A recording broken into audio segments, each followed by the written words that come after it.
Serve God with a willing mind, September 6.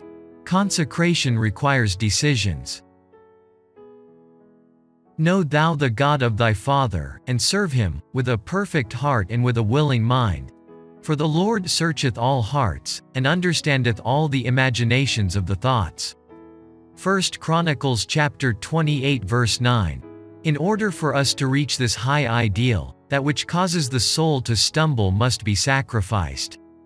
It is through the will that sin retains its hold upon us. The surrender of the will is represented as plucking out the eye or cutting off the hand.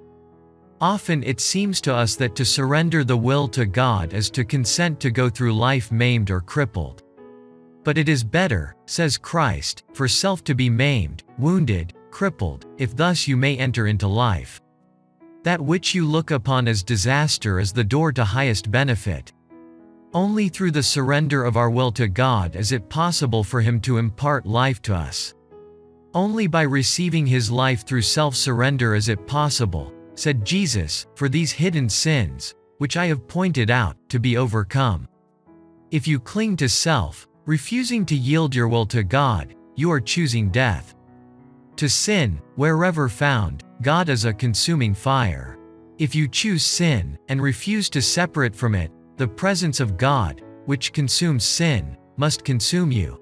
Thoughts from the Mount of Blessing, 61. You need to drink daily at the fountain of truth, that you may understand the secret of pleasure and joy in the Lord. But you must remember that your will is the spring of all your actions. There is no such thing as following Christ unless you determine to obey God. It is not your feelings, your emotions, that make you a child of God, but the doing of God's will. A life of usefulness is before you, if your will becomes God's will. Testimonies for the Church 5-515.